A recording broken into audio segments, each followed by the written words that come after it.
Call me a sleazy, mentally unhinged moron if you will. Many people have in fact, but I've always been a fan of narrative-driven adventure games where progression is less about grinding your way up some arbitrary skill tree and more about facing difficult choices that reshape the story on the fly. Games like Until Dawn, The Quarry and the Walking Dead series all put the player into their own personal movie experience and ask the simple question, okay hotshot, what would you do next? Yeah, the pace wasn't exactly lightning fast and you were probably better off not replaying them because it tends to shatter the illusion that your choices have a bigger impact than they do, but hey, they were definitely fun for what they were, and when good writing and direction coincided with strong voice acting, the results were genuinely great. Unfortunately, the party mostly came to an end when Telltale Games, one of the biggest studios in the genre, went bankrupt back in 2018 and all of their licensed properties went with them. But a phoenix arose from the ashes in the shape of ad hoc studios made up of former employees who wanted to have another crack at it. And their first effort is here in the shape of Dispatch, an episodic adventure game about a man reluctantly put in charge of a team of superhero rejects and given the simple task: turn them from a bunch of dysfunctional fuck-ups into an effective crime-fighting unit. Now, because I'm a handsome and charismatic chap, I was able to play an advanced copy from start to finish before the rest of the episodes even dropped, so for once I'm actually in a unique position to review this thing before most other people. And here's the thing,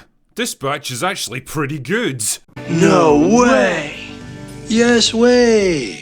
Yeah, there's definitely a few rough edges on the story front where I think the episodic structure lets it down a little towards the end and some of the mini-games do start to wear thin after a while, but the things Dispatch gets right, it gets extremely right. The core characters are by far the best aspects of this game, fun and likeable and played by a superb voice cast who give it their all, especially during the heavier dramatic scenes. The dialogue is solid and brought out some genuine laughs at times, the motion capture and animation style are crisp and vibrant, and some of the action set pieces are superb to watch. You play as Robert Robinson, better known as Mecha Man, who's definitely not based on Iron Man. Anyway, Robert's been using his suit of powered armor to fight criminals and specifically to hunt down a supervillain known as Shroud, who murdered his own father years earlier. Unfortunately, it all goes tits up when he walks straight into a trap. His suit gets crippled and Robert lands himself an extended stay in hospital. Because he doesn't have the resources or the expertise to repair his suit anymore, it looks like his crime fighting days might well be over. That is, until he's approached by Blonde Blazer, who's definitely not based on Captain Marvel, with an interesting offer. Take control of a team of superheroes that aren't exactly working at peak performance and whip them into shape. In return, her company will get his suit operational again so he can continue his hunt for Shrouds. There's just one problem. The team is made up of former supervillains that have been rehabilitated, some more than others, and they're not exactly big on the whole teamwork thing. This is where you come in. Your job is to interact with them in two ways, by deploying them on missions through the dispatch system, doing your best to match up the right heroes with the right emergencies, and juggle limited resources on the fly. The more they succeed, the more you can level up their skills and abilities so they can take on tougher challenges later. And believe me, you'll need it. The story-driven side sees you dealing with them on a more personal level during scripted dialogue sequences, where as you'd expect, you've got a bunch of choices for how you want to treat them. Are you going to be a hard-driving taskmaster who lays down the law and takes no shit, even if it means pushing people away? Or a compassionate and supportive leader who sees the potential behind the angry facades? How you choose to work with them will ultimately determine how they treat you, and even which one of them decides to stay with your team or turn against it. Now, games like this will stand or fall on the likability of their core characters, and I think this is Dispatch's biggest strength. As a protag, it would have been easy to turn Robert into a whiny, useless asshole who gets dominated by bigger, stronger personalities, but what's interesting is that he always gives as good as he gets. He's got a comeback for every insult, he never lets people intimidate him, and if you play it right, he's not afraid to stamp down his authority if his team disrespect him. And credit to Aaron Paul for his work here, he delivers a performance that's composed, nuanced and world-weary all at the same time. This is a guy who's been doing this shit for a long time, pushing himself to breaking point, and it shows. Blonde Blazer is technically a senior manager, but she doesn't give Robert orders so much as objectives and then leaves it up to him to figure out a solution. It's actually kind of interesting watching their interactions. She's supportive and understanding without coming across as patronising and disrespectful, encouraging him to consider options and make tough decisions, but ultimately letting him make the call. Invisigal, on the other hand, is the classic loose cannon of the group. Temperamental and unpredictable, she clashes with her teammates and especially Robert in the early episodes. Now, I know what you're thinking here. You saw that nose ring and that hairstyle and you expected some abrasive, man-hating lesbian who's out to humiliate the main character every chance she gets. But weirdly, that's the opposite of who she is. The reality is that she's kind of vulnerable and insecure beneath all the bravado, and well, let's just say she definitely doesn't hate men, trust me.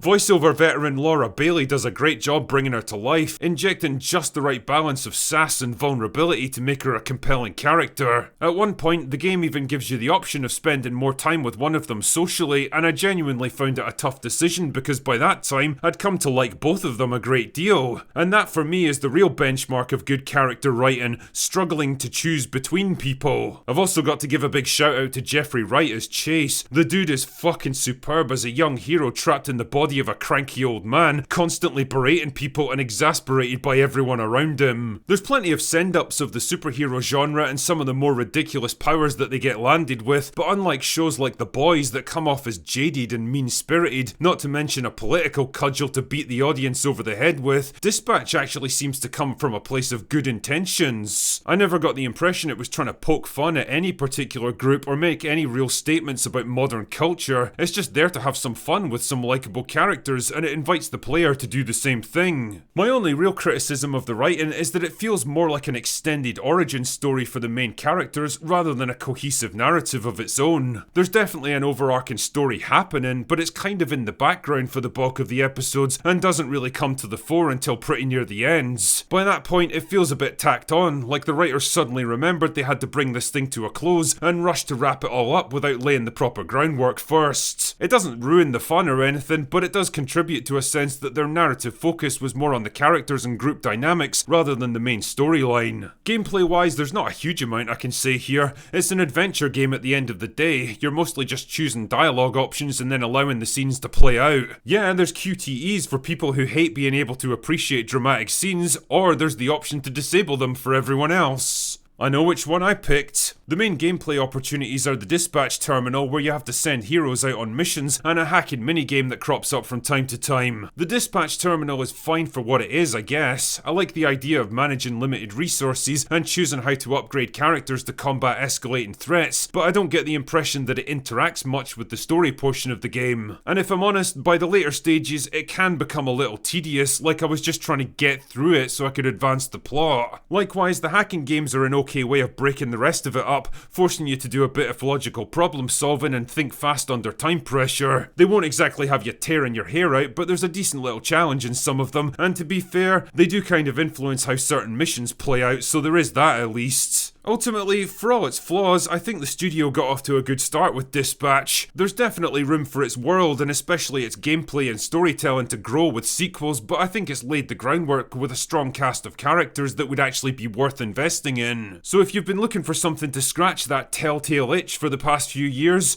well, you could probably do a lot worse than Dispatch. Anyway, that's all I've got for today. Go away now.